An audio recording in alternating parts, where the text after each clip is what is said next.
प्रयास न्यूज मध्य प्रदेश का तेजी से बढ़ता न्यूज चैनल। इंदौर नगर निगम के द्वारा शहर में की जा रही अतिक्रमण हटाने की कार्रवाई पर अब सवाल उठने लगे हैं। पालदा इलाके के रहवासियों ने निगम की कार्रवाई को गलत ठहराते हुए अधिकारियों से न्याय की गुहार लगाई।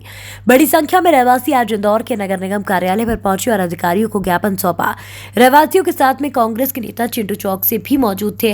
रहवासियों ने आरोप लगाया कि नगर निगम की टीम ने उनके मकान को अवैध रूप से तोड़ा। कार्रवाई से पहले निगम के द्वारा किसी भी तरह का कोई नोटिस जारी नहीं किया गया और अचानक से निगम के रिमूवल गैंग ने उनके मकान को तोड़ना शुरू कर दिया, जिसकी वजह से उनकी गृहस्थी का सामान भी मलबे के नीचे दबकर टूट गया।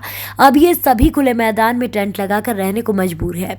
रहवासियों का आरोप है कि उनके घर के पास मौजूद मिल के मालिक के दबाव के चलते नगर निगम ने उनके मकान तोड़े हैं। वहीं कांग्रेस नेता चिंटू चौकसे ने भी परेशान लोगों की बात को नगर निगम के अधिकारियों के सामने रखा। आप यहाँ पर आए हैं, क्या समस्या है आपकी? समस्या ये है हमारी कि है हमारी 3 पीढ़ी उद्योग नगर 2 उद्योग नगर पालदा में निवास करते हैं। शुक्रवार के दिन अचानक नगर निगम के अधिकारी पुलिस प्रशासन अचानक हमारे घर पे सुबह 8 बजे आए और हम लोगों ने पूछा कि सर क्या मामला है, तो बोलने लगे कि हम पीछे मील है वो तोड़ने आए, आप लोग मत घबराओ। तो हम लोग टेंशन फ्री हो गए कि चलो कोई बात नहीं, हमारा कोई मीटर नहीं है। फिर पीछे से जेसीबी चलने लगी तो हमारे घर पे वार किया पीछे से। फिर थोड़ी देर बाद में उन्होंने हमारे घर के अंदर घुसी पुलिस प्रशासन और हमारे नगर निगम अधिकारी हमारे घर के अंदर घुसे और सारे हमारे जो बिस्तर वगैरह छोटा मोटा सामान फेंकने लगे। और जब हमने विरोध किया, हमने बोला हमें हमारे घर के नोटिस बताइए, तो हमको किसी ने नोटिस नहीं बताया कि नोटिस आया ही नहीं होगा, नोटिस नहीं बताया हमको। उसके बाद में हम लोगों ने बहुत विवाद किया। उसके बाद हमारे को घीस के मतलब पुलिस प्रशासन नगर निगम के लोग बाहर लेके आए, उसमें से कुछ लेडीज बेहोश हो गई। उसके बाद मेरे हस्बैंड की उंगली मलबे में दबी रह गई है, उंगली तक निकालने नहीं दी। सर्जरी हुई है इनकी, थाने में इनकी रिपोर्ट तक नहीं दर्ज की। उसके बाद ये लेडीज बेहोश हो गई थी, मैं बेहोश हो गई। हम लोगों को मतलब मेरे को तो हॉस्पिटल में बाहर पटक के आ गए, पुलिस वाले बाहर पटक के आ गए। जब मुझे होश आया तो मैं वहाँ से दौड़ते हुए आई। सामान भी नहीं हमारा कोई सामान नहीं निकालने दिया है। हमारे बच्चों की जो भी हमारी अभी तक संपत्ति जो हमने कमाया था वो सारा मलबे में दबा पड़ा हुआ। और नगर निगम के जो लोग गए हुए थे सुनने में आया, उन्होंने भी निकाल लिया तो भरोसा नहीं। अभी हम लोग पानी में बाहर रोड पे बैठे हैं, हमारी कोई सुनवाई नहीं हो रही है।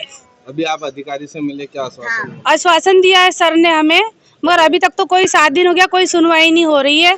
ये सब जो पीछे मिल खरीद रहा है, जो जिसकी भी मिल है उसने सब मतलब हमको निकालने की कोशिश की वहाँ से। हमारे घर उसी ने तुड़वाए हैं। द्वारका प्रसाद गुप्ता, मेरा नाम साधना राजौरे है। सर हमारी जवान लड़कियां रोड पे बैठी है। ये बीजेपी मतलब क्या कर रही, बीजेपी क्या मतलब हमारी कन्याओं के लिए क्या किया, हमको तो रोड पे लाके रख दिया। भैया पालदा क्षेत्र के कुछ रहवासी अभी आपके पास आए थे जिनकी समस्या लेके आप अपर आयुक्त से मिले, क्या पूरा मामला है? देखिए 4-6 दिन पहले का मामला है। मतलब मैं ये बोल रहे कि हम अन्याय अत्याचार की पराकाष्ठा है। नेमावर रोड पे एक मिल के बाहर सरकारी ज़मीन थी, जिस सरकारी ज़मीन के बरसों पहले सरकार ने पट्टे दिए थे। पट्टे से नामांतरण हुआ, नामांतरण से रजिस्ट्रियाँ हुई। 3 मकान में 13 परिवार रहते थे। वो मकान वहाँ पे बरसों से बने हुए थे और वो लोग बरसों से रह रहे थे। क्योंकि मिल के बाहर एंट्री पे ये सब मकान थे शासकीय भूमि पर। अभी किसी बड़े उद्योगपति ने पता चला कि वो मिल खरीद ली। शासन प्रशासन के लोगों के साथ में मिलकर, उसमें नगर निगम के लोग, कलेक्ट्रेट कार्यालय के लोग, सब लोगों ने पैसे खाकर, हमारा आरोप है कि पैसे खाकर गरीबों के आशियाने उजाड़ दिए। मतलब गरीबों को वहाँ से उनका सामान तक निकालने नहीं दिया, जिसमें उनकी गोदरेज की अलमारी, उनके कपड़े, छोटे मोटे घर के सामान तक वहाँ पे मलबे में दब गए। एक रहवासी की उंगली तक कट गई। कांग्रेस पार्टी इन लोगों के साथ में पूरी ताकत से है। हमारे पार्षद कुणाल चौधरी जी शुरू से उनके साथ लगे हुए हैं। उन लोगों की खाने पीने की व्यवस्था से लेके हम लोग सब देख रहे हैं। और पूरी कांग्रेस पार्टी उन गरीब लोगों को जिनके साथ अन्याय अत्याचार हुआ है, जब तक उनको न्याय नहीं मिल जाता, जब तक ये लड़ाई हमारी सतत रूप से जारी रहेगी। आज हमने नगर निगम में नए एडिशनल कमिश्नर आए रोहित सिसोदिया जी, उनको एक प्रतिवेदन दिया, सारे दस्तावेज दिए और हमने मांग की कि जिस नगर निगम ने, जिस प्रशासन ने पैसे के दबाव में पैसे खाकर गरीबों के आशियाने उजाड़े हैं, जिन लोगों की रिपोर्ट्स पे ये कार्रवाई हुई है, उन संबंधित अधिकारियों पर सब पे कार्रवाई होना चाहिए। गरीबों के मकान वापस प्रशासन और नगर निगम बना के दे, अन्यथा कांग्रेस पार्टी लगातार जब तक आंदोलन करेगी जब तक इन लोगों को न्याय नहीं मिल जाता। कौन है ये फैक्ट्री मालिक जिसने अभी नाम तो कोई सामने, कौन है रोहित? नाम तो हम नहीं जानते, लेकिन ये पता चला है कि किसी बड़े उद्योगपति ने ये अभी हाल ही में ये फैक्ट्री खरीदी है और पैसे के दम पे गरीबों के आशियाने उजाड़े हैं। निगम के जेडोर वगैरह का भी नाम इसमें सामने आ रहा है। 100% भवन अधिकारी, जिसमें वो क्या नाम है, निर्माता जी।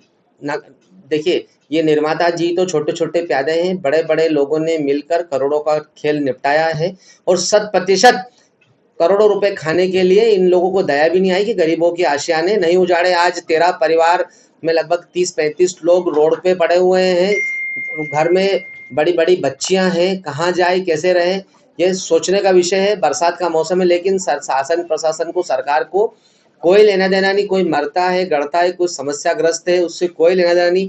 उनका अपना काम हो चुका है, उनको अपने पैसे मिल चुके। गरीब कल मरता है तो आज मर जाए, ऐसी सोच मुझे लगता है कि भारतीय जनता पार्टी की सरकार के अधिकारी और कर्मचारियों की है। और मकान भी थे ना, लाइन में 3 ही मकान था। बस उस लाइन में सैकड़ों मकान है और सैकड़ों ऐसी फैक्ट्रियां हैं, लेकिन पर्टिकुलर जिस फैक्ट्री का ठेका प्रशासन के लोगों को मिले था तोड़ने का, जिस फैक्ट्री से पैसे मिले थे, तोड़ेंगे तो उसी को ना। नेता प्रतिपक्ष के साथ में सर क्या पूरा मामला है बताया जा रहा है? इनके जो मकान थे जहाँ पर उन्हें एक फैक्ट्री के नाम पर हटा दिया गया। तो फैक्ट अभी जो अपने शहर के निवासी यहाँ पर आए हुए थे, उनका क्या कहते हैं बेदखली का एक केस है, जिसमें अपना मिल एरिया में और उनके साइड वाइज उनका रहवास था, वो उनके बताए अनुसार उसको तोड़ दिया गया है शायद से अतिक्रमण की कार्रवाई में। तो उनका कंटेंशन ये है कि उनके पास कुछ वैलिड डॉक्यूमेंट्स हैं जो शासन प्रशासन के द्वारा उनको दिए गए हैं, और उसी के तहत वो मांग कर रहे हैं कि उनको वहाँ से ना हटाया जाए, उनको वहीं रखा जाए। और मौसम को दृष्टिगत रखते हुए उनको दिक्कतें हो रही हैं, ये भी उन्होंने अवगत कराया। और आज कमिश्नर महोदय के नाम उन्होंने एक आवेदन पत्र सौंपा है।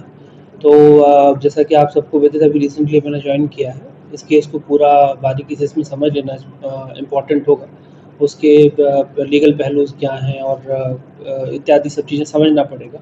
और हो सकेगा तो एक बार फील्ड विजिट भी, मौका स्थल पे देख के भी वहाँ की क्या कंडीशन है वो भी देख के, और फिर कमिश्नर महोदय को ब्रीफ किया जाएगा, और जो भी इसमें नियमानुसार कार्रवाई वो हम आगे करेंगे। सर इसमें देखा जा रहा है इनके पास जो दस्तावेज पूरे हैं, टैक्स इन्होंने जमा किया हुआ है, एनओसी इनके पास, इसके बाद भी वहाँ से हटा दिया गया। तो क्या इसमें जो निगम के अधिकारी हैं उन पर कुछ कार्रवाई की जाएगी? ये सब जांच का विषय रहेगा। उन्होंने जो डॉक्यूमेंट्स दिए हैं उनकी पुष्टिकरण और प्रमाणिकता हम देख लें और उनका भी पक्ष में एक बार सुन लें, और निगम की भी जो कार्रवाई हुई है वो नियम अंतर्गत ही हुई होगी।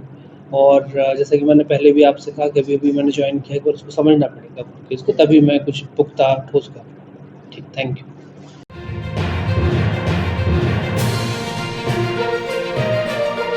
प्रयास न्यूज मध्य प्रदेश का तेजी से बढ़ता न्यूज चैनल।